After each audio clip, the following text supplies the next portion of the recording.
On this week's show, am I too young to invest in property? We give you behind-the-scenes news from the Eviction. And we're going to be answering all your property-related questions.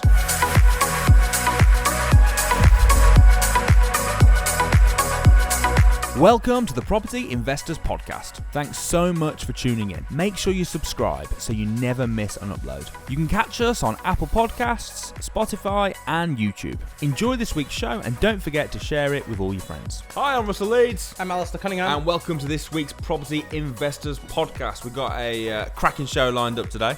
We have, yes. I love the way you're smiling already. No, we're going to be answering a really hot topic. I get asked this a lot. Am I too young to invest in property? Am I too young to what? Invest in property. I invest in property.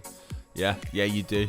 That's good. No, I do. It comes up lots because there's lots of people that come to Crash Course. They're only 16, 17 and they think that they can't get involved because they're too young. And how did you get on at the watch auction? I'm just trying to see if you got a new watch on. No, not yet. I'm Did you working. not buy one? No. I only went purely to watch somebody else. That was a little pun. I'm working with a guy at the minute to try and buy me a couple of nice watches. Really? Yep. All right, explain. What is a watch? Well, actually, that's a stupid question. I'm guessing it's just an auction. It's an auction watches. where they sell watches. So what? I didn't even know there was such a thing as a watch auction. Neither did I until Connor and it made me aware of it. But yeah, Connor, what's his surname? Connor O'Reilly. Don't know. Yeah, he's a nice guy. So he's just helped me. I've always wanted to buy a couple of nice watches, but rare watches as well. Like Rolex. Yeah, like rare Rolexes from like the 70s and. Really? Yeah. Why do you like old watches? Because they're brand new Rolex. Because they don't appreciate the way older ones do. So then a good watch is an investment. 100%, it's an investment. So it's an asset. It is an asset. Absolutely. Puts money in your back pocket, does it? Doesn't put money in your back pocket, but it grows in appreciation massively. Could you rent it out? You probably could actually. Rent it out, like, per night. Per night, yeah. So if you got a fancy do on, yep, rent a watch. Rent a watch. Well, they do that with jewellery, don't they? Oh, do they? Yes, like all the high-end jewellers, like you can rent like a nice necklace or you can absolutely. Really? Like do you know when all these like fancy events you see on TV where all these women are done up in nice dresses and that, most of them are rented for the night, or they're either rented or they're gifted because the people that design it want the publicity that it brings them. Wow. Yeah. Are you at that level yet? Nah. You got to rent it. You got to pay. I've got to pay. You can't turn around to Rolex and go, Rolex. So for instance, give me a watch. What I'll do is I'll sit like this on the podcast. Property Investors Podcast. And it'll be great publicity for you. Yeah. You'll have about. Well, interestingly, 10, it wouldn't be bad. It wouldn't. A lot of people just listening. It'd be terrible actually for a podcast. It wouldn't be bad publicity considering we get 50,000 sort of views on like. Yeah, but a lot of them are just listens. Yeah. So they wouldn't see it. So it'd be a waste of space. Well, we can just tell them. You could shake it. Could you hear it? This is a Calvin Klein. Also, you can't. Calvin Klein. Does that mean it's a fake one, or is it a Calvin Klein? I just say Calvin Klein. Yeah, there was a D on the end of that. I don't believe there was. Was there a D on the end? No, I thought you said it was Calvin Klein. I know you're Alasdair with a D, but not everything has a D. Okay. Let's just so to Calvin Klein. Will they pay me for this? No, probably not. Maybe they would if we talk about it more. Maybe we should plug more products. But Rolex is nicer. But for instance, right? Samsung. If you want a proper phone, get an Apple. Like Samsung, even he says Apples are rubbish. Samsungs are rubbish. Keep going flat. Anyway, sure. But like some of these Rolexes, like from 70s, they're like worth £7,000-9,000, and they're going up very quickly. Wow, there you go. You heard it here first on the Property Investor Podcast. Don't buy property. Buy a 1970s Rolex from an auction. If I showed you them, you'd love it. You don't even wear a watch. I know. You don't wear them. No, you wear them on nice occasions, but you don't wear them regular. I wouldn't anyway, because you don't want them getting damaged. These watches are perfection, mate. So like they're from the 70s, but they've probably been worn like a handful of times, and they live in a little box, and they've got all the paperwork. See, I can't help but thinking, what's the point? I'm not saying that. Someone was saying recently that their aunt had passed away, and when they were clearing her house, they had this really posh crockery in the stored away in the cupboard, and they said she'd actually never used it. Yeah, and she bought it for a special occasion. That special occasion never came. And it's just like, if you're gonna have something, enjoy it. It's like, why would you buy a Ferrari and just leave it sitting in your garage? You want to drive it, you want to have fun with it. Why would you buy a Rolex and not wear it? Because depends what you're buying it for. Like, if you're buying it purely as an investment, then fair enough. And then, so the way I would do it is I'd buy it. I would wear it now and again, but only for like, I wouldn't wear it every day, like day to day, because like, even now, like, look at the way you're bouncing your watch. It's getting marked and damaged and things like that. Yeah, but it still looks nice, doesn't it? It still looks very nice. I'm not saying it doesn't. So does it matter? He's done it on purpose. Do you know how I got this watch? No. I bought this watch for Samuel for his birthday. Okay, why are you wearing it then? Right, because I bought it for Christmas. And I was like, hey, bro, because he wears a gold watch. And I was like, I got you a silver watch. And he was like, I don't like silver. And I said, okay. But surely you want a bit of variety. So you got 2 gold watches. Now you've got a silver one as well. He was like, I just don't like. I was like, well, I really like it. I was like, if you hate it that bad, give it me for my birthday. And he was like, might do. Thanks. Right. Anyway, my birthday comes. He doesn't give me anything. Right. About a month after my birthday, he goes, oh yeah. That crap watch that you bought me. He's like, there you go. There's your birthday. I was like, oh, cheers, mate. Thanks, mate. But I like it anyway. Did he even wrap it up? No, of course not. He unwrapped the Christmas paper and just gave it me in the box. But hey ho, I'm not like I'm bitter about it or anything. Anyway, this week's show. Am I too young to invest in property? Well, I certainly amn't. I certainly am not, and neither are you. But it's a question we get asked loads, and you see lots of comments on all the groups. People asking about. One of the big ones is, what advice would you give for an 18-year-old wanting to invest in property? What advice would you give for a 19-year-old wanting to invest in property? Same advice as anyone else. Exactly. What restrictions have you got as an 18-year-old investing in property? What restrictions? Okay. First of all, should we look at the negatives for a young person and then look at the positives? Okay. So what are the negatives? It's more difficult to get so you can't get a buy-to-let mortgage because you need to be 21. As the last I heard from the mortgage broker we use. So you need to sort of JV with somebody, or you'd need to have a source of funding. But the mortgage aside, probably a parent, a mortgage host. There is ways. Samuel done it from 17 using a mortgage host. So there's ways round it all. My sort of feeling is, if you're going to use age as a barrier, then you're already sort of on the back step. You need to forget your age and just accept that doesn't matter what comes because of your age. It's like any business decision, right? You make a decision to do something, and then you work out how you're going to do it with the circumstances that you're in. So, like, for instance, if you've got bad credit but you still want to buy a house, you look at your house and you say, look, this is where I'm at. I've got bad credit. I can't get a mortgage conventionally. So how can I get a mortgage? Yeah. Same as age. If you're 18, you can't get a mortgage. How can you get access to a mortgage, or how can you fund that elsewhere? Lease option. Yeah, there's all sorts. Because then you're not getting the actual mortgage for 5 years' time, at which point you would be 21. Unless you One of the 15. The negative things I get told a lot from younger people is they feel that they just don't get taken seriously being so young. So John Raybould had that. John's 21, and he's a student, and he had the exact same things. He felt he wasn't getting taken seriously by estate agents being so young. I think that's a lot about your presence. Yes. Well, I proved that with John, that it was about his presence. Because we actually went out. He felt he wasn't getting taken seriously by estate agents. So I said, look, come on, I'll go out with you for a day. So we went out for a day with him. And I said to him, look, you go in to the estate agent and just do it how you do it. And you know John. He's a very switched on young man, but he's a little bit awkward in some environments. And then I let him go in first, and then we went to another stage, and I went in, and I said, look, just follow my lead a little bit. And then we went to another stage, and he was completely different. Now he gets taken very seriously. I think the thing is often it's about how you. If you think I'm not going to get taken seriously here, you're going to go in there, and this is the same with anything. But if you feel I'm not going to get taken seriously, you're going to go in there with that energy and that presence of feeling like you don't deserve it, or you're too young. And you feel that, and then if you feel it, they're going to feel it too. Yeah, absolutely. And like I remember the second time we went in. So when John went in the second time, his whole mannerism was different. Like, he was very confident, he was very direct and to the point. Whereas the first time he was very sort of sheepish and very beating around the bush to get somewhere. And I said, just go in, be direct. Yeah. Take control of the situation. Don't let them lead you. You lead them. Well, Samuel's an interesting case because obviously he got started at 17. He did a video recently talking to a 19-year-old about advice. And one of the things he said, which I thought that helped him when he was that age, when he was younger, was he was like, at the time, you had people like Justin Bieber, who was 14, who was getting paid like millions and millions of pounds, and Wayne Rooney, who was 16. And people take them seriously, and they've got the presence, and they don't think, well, they're just too young, because they respect them for what they can do, not for their age. Yeah, and I think it's if you can, I think that's true. The thing is, age is just a number, because I know some very, very intelligent 18 to 21-year-olds, but I also know some complete idiots that are 30. I know an idiot that's 36.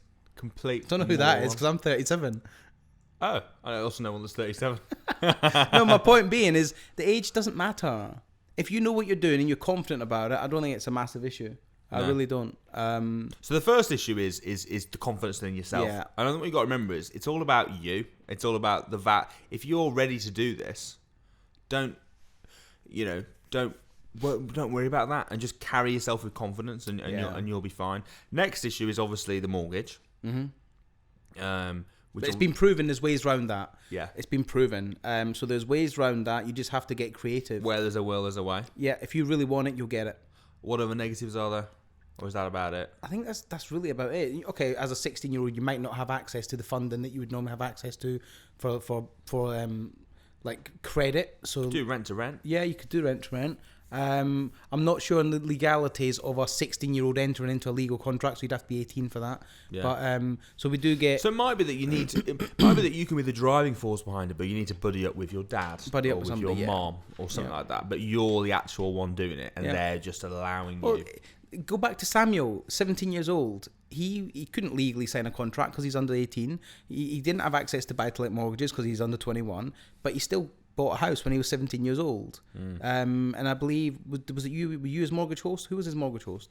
I wasn't his first. Okay, I did one for him. So he's had a mortgage host. So he got creative and he made it work. So listen, it all depends on you. If you want to make this work, age will not stop you. If you do not want to make it work and you're going to think of any excuse, then you'll always be using age as an excuse. So I just think get over yourself, man up, and just crack on. As Samuel said, somebody left a comment on the YouTube channel the other day saying, I'm 16 years old, I really want to come to the crash course, but I'm going to be really intimidated by people at the event because I'm so young and I don't have the confidence. Samuel, did you see Samuel's reply? Can we put it in the... Put it on the screen now. So we're going to put the comment on. Basically, Samuel said, stop being a pussy and get yourself along the crash course. Simple as. Now, they do have a massive advantage. Yes. Young people do. Okay. I wonder if yours is different to mine. What do you think the massive advantage is? They're so creative. Okay. I think the younger generation are they're so much more creative with things, and they're prepared to take much bigger risks. Well, that's kind of linked to mine. Prepared to take much bigger risk because they've got nothing to lose. Yep. So the thing is, if you're the better you're doing, the more you've got to lose. Yeah. So if you, let's say you were in a job working 50 hours a week on 100 grand. Yeah. And then because of that, you've got a Range Rover, you've got an expensive mortgage, you've got expensive taste, you spend your 100 grand. Yeah. Then you want to leave that to go and do property or invest money in that. You've got something to lose. You want to leave your job. You haven't got time. But I know certainly when I was 16, 17, I had nothing to lose. Yeah. If I went bankrupt, which is pretty much impossible because I didn't have any money. Yeah. But if I went, I'm just living at home. Well, let's face it. The age that people move out the family home is now getting higher and higher and higher. So I think the average UK age is like 25 years old to actually leave the family home. How old were you? 22, 23. It was just before I started my first business. Okay. Literally, I left, bought a house, and then started my first business. So you were on the young side? I was on the young side, yeah. But the average age is, I think it's like 25, that people are living at home longer. So really, what have they got to lose? Nothing, because they're not going to lose a house. Because let's face it, most good parents are never going to kick them out. Do you know what I mean? They're not. I would never kick my children out, never.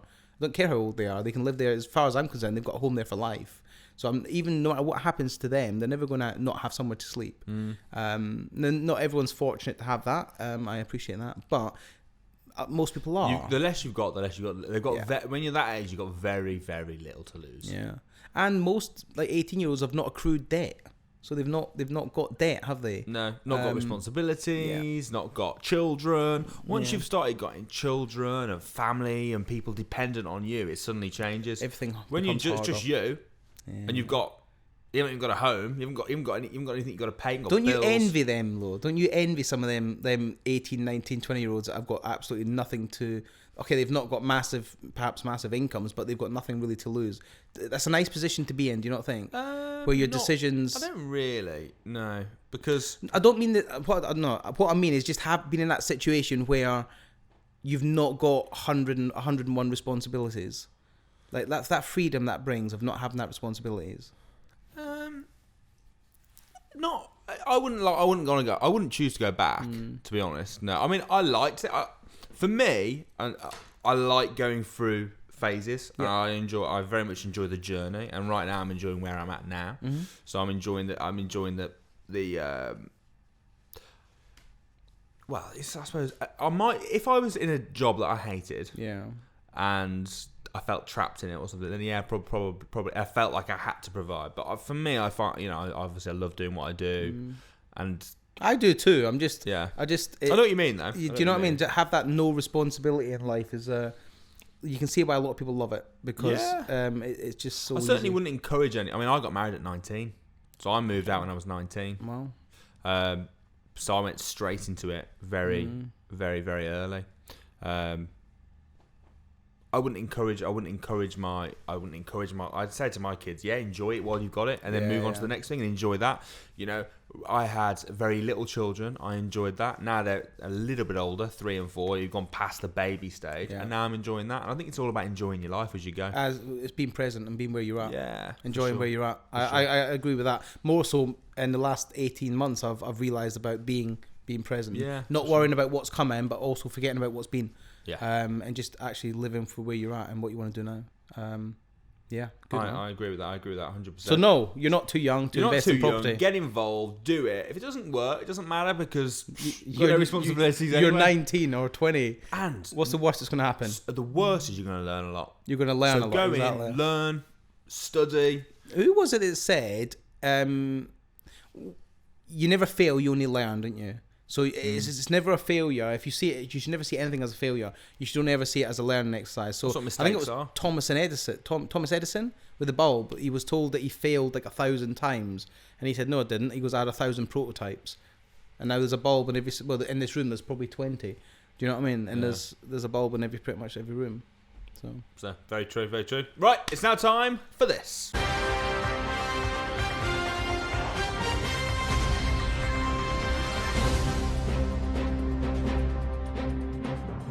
I guess in the news this week, we've kind of replaced the news with just something that's kind of trending, which is the Eviction. The Eviction, yeah. Hopefully you guys have been watching it. If you haven't, it's a 5-part series. We are 3 episodes in. And the concept of the show, 13 candidates put in a castle, living with Samuel, myself and Alasdair. Yep. And we're putting them through also. It's similar to The Apprentice.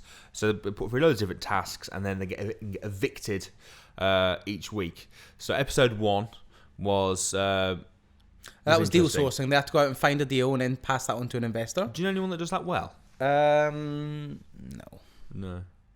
that's BS, isn't it? BS Limited. Yeah, okay, yeah, we do that, and we do it fairly well. We have a good system and good team in place. So I you're being very modest. Yeah. How do you think they got on with that task? What was your verdict? Okay, so I had quite a good insight to that, because I remember being there, and I remember for me the biggest sort of cock up on that show was when Ricky shook the hand of Trevor and agreed to a £2,000 refurb on something that I said no, that should be at least £6,000-7,000, and they were so keen to get the deal that they're like, yeah, we'll drop the finder's fee to $1,500 and we'll do a £2,000 refurb. It's so what's the lesson there? Just don't be a dick. Don't be a motivated. Don't be a dick. There you go, Ricky. That's the lesson, Ricky. No, just don't be a motivated. He was a motivated deal seller. He was so desperate to sell a deal that he sort of cut his nose off to spite his face. Now, if you've seen episode 2, you'll see that it all come good in the end, but that's not the point. The point being is if you're doing multiple deals, you cannot do that with every deal. Because how many deals does he get physically hands-on with? You don't, do you? That's not what it's about. So just be realistic at all times. But in fairness, if you've seen episode 2, you'll see that Ricky pulled out of the bag. Who got evicted from episode 1? I'm trying to remember now. Steve Dyson and Elliot Powell. Elliot Powell. Which I do think Elliot Powell perhaps shouldn't have got evicted. But he did the twirl. I know he done the twirl. You've kind of got to go just for the twirl. Maybe Nick can put a little cutaway of that in just so you can see the twirl. I know that, but I actually don't think he was the weakest.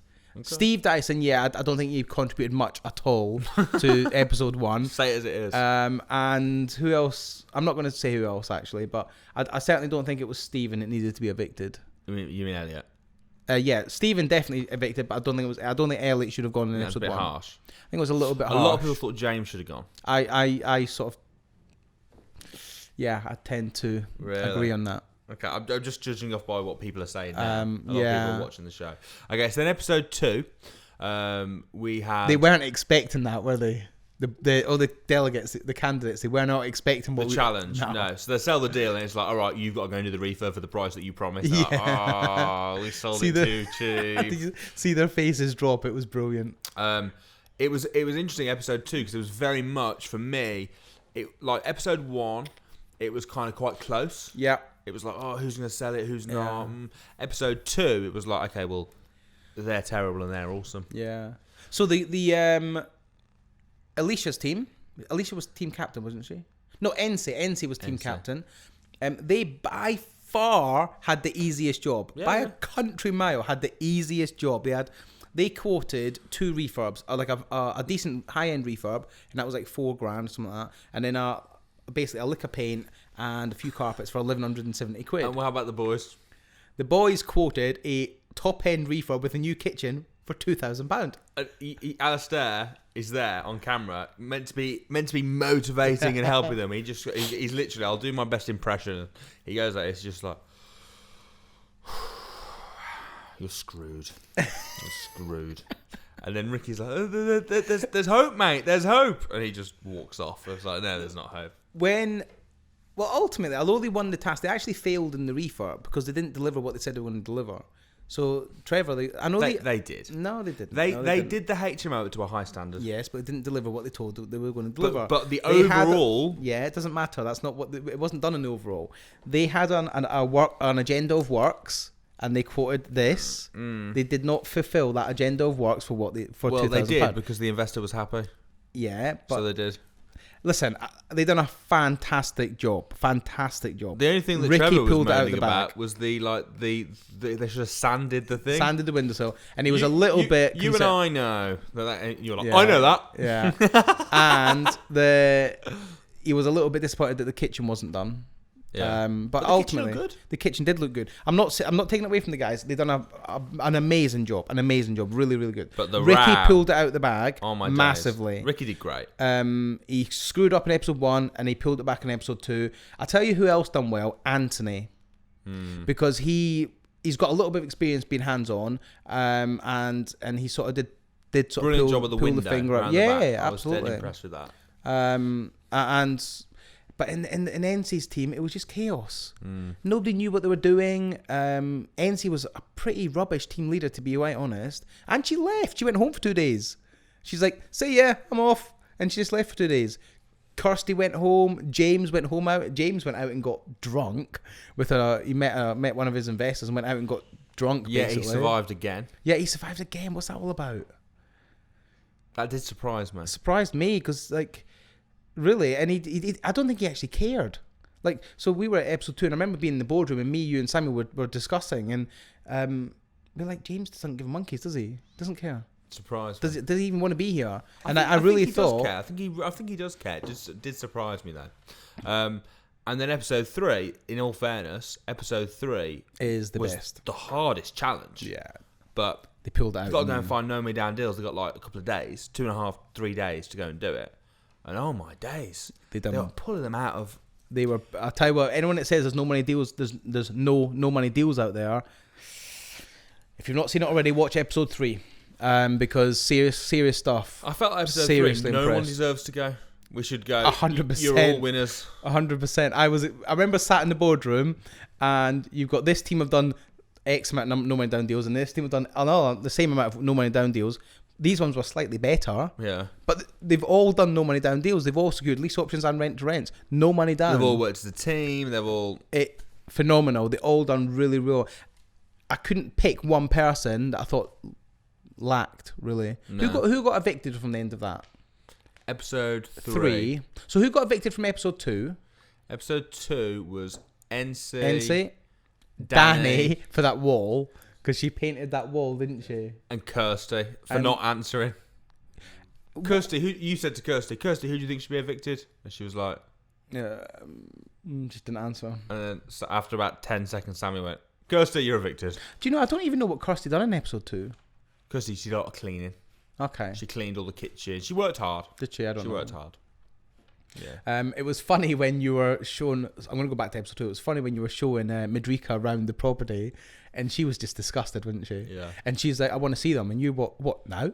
And she went, yeah, I want to see them now. And you went outside. As you were coming out, you were like, she ain't very happy.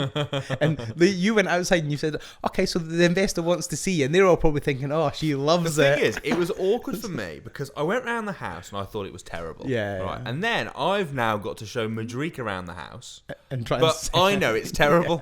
Right. And I know it's nothing like what they promised. So I'm trying to point out the good stuff. So I'm like, hey, look at the floor. Oh, it's so much better than the floor before. And she's like, well, it's bubbles here, and I'm like, and then by the end, I kind of given up. By the end, I was like, yeah. She's like, it's not very high end, is it? I'm like, no, it's rubbish. It is rubbish. Yeah. What was with that wall though? The bright orange sort of. See what Madrika said? Reminded her of a budget airline. That's so funny. It's true. I know it was hideous, wasn't it?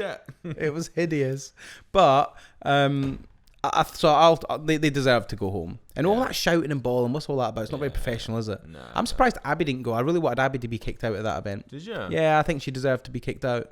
You don't argue with people like that in business. You don't shout and scream in people's face like that. And there's been a lot of comments on YouTube about it.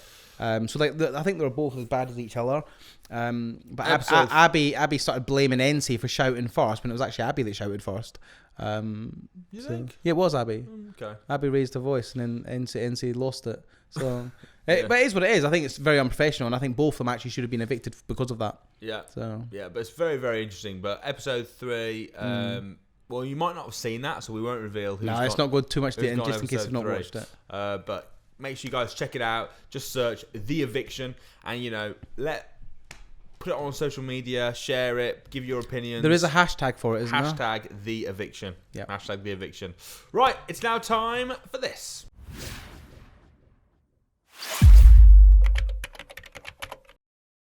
So the first question is from Ezra O'Malley, and this is the question. Where are the top 3 places to get a HMO before Article 4 starts there? Edit, you guys are awesome. Oh, thanks, man. Thank you, Ezra. Cool. So I don't know if there's 3 that we can think of, but somewhere, can you name anywhere where Article 4 Certainly, one of the really hot areas at the minute where Article 4 comes in this year, so you'll have to be quick. Doncaster. Article 4 comes in 2019, October this year, October 1st. So you have to be quick if you want to get converting over there. Other areas that I am actively looking in that there's no Article 4 at present. I'm not sure I want to give them away, to be honest. Isn't this the purpose of this show? Right, I'll tell you some good areas to be looking at. As much value as possible. Okay, I don't mind. I'll tell you some good areas to be looking at the minute. Blackpool. Ooh, you go on about Blackpool a lot. You love Blackpool, don't you? I think Blackpool's going to explode in the next 10 years. I think it is. We all hope so. Yeah, probably for the wrong reasons, but yeah, there's lots going on at Blackpool. It's needed that for a long time. There is lots going on at Blackpool.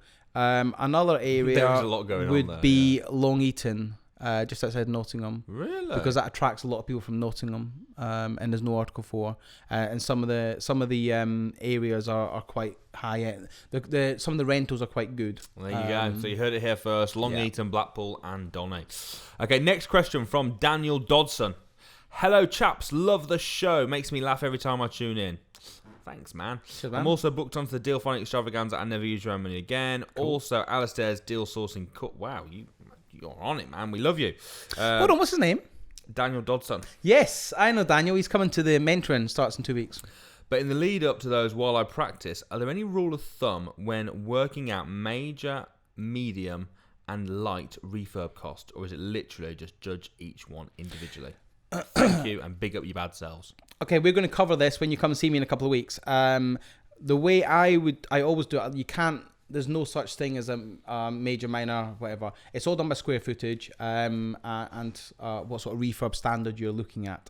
What's your rule of thumb?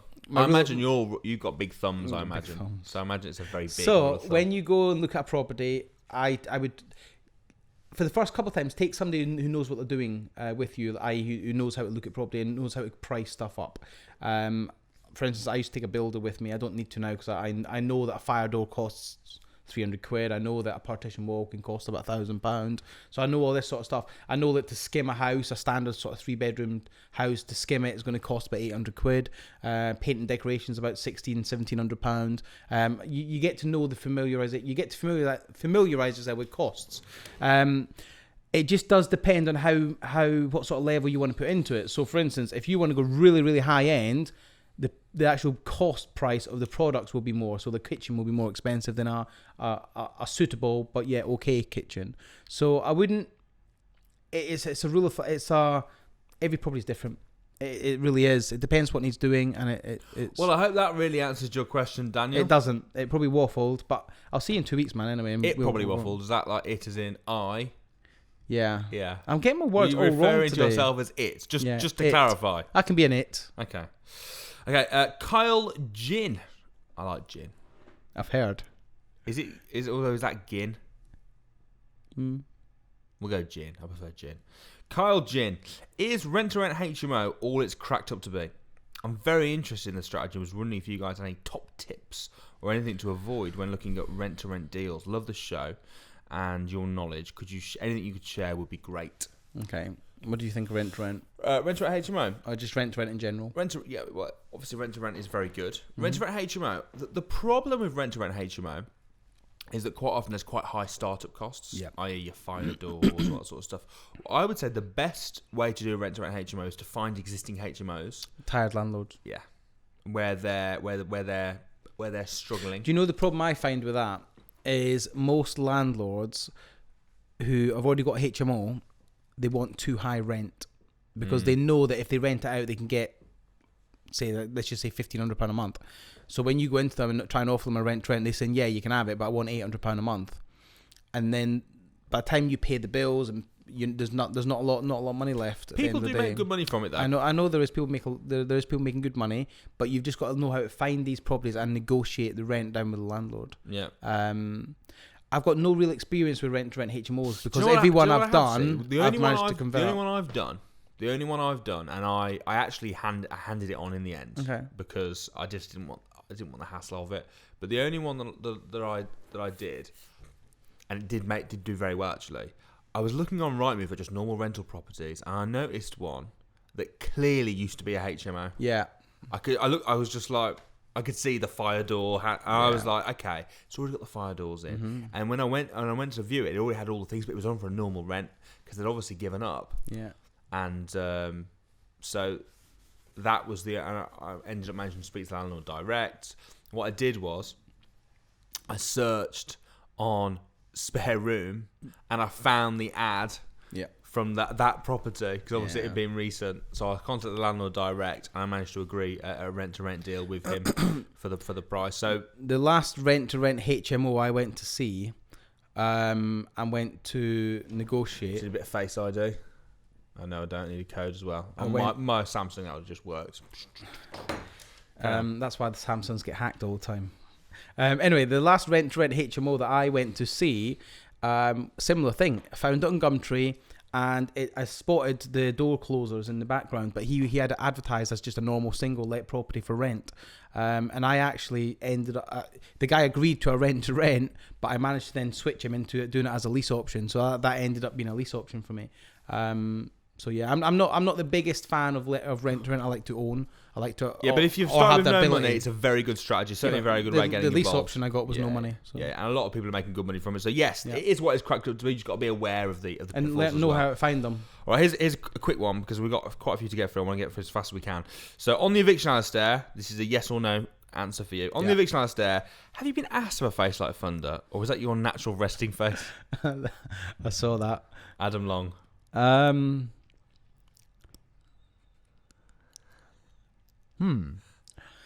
I play the character well. I can answer it for you. He hasn't been asked to have a face like thunder, but he has been asked to be serious. Yeah, I was asked to be serious. He's asked to not be smiley and joking. Be serious, and he's like...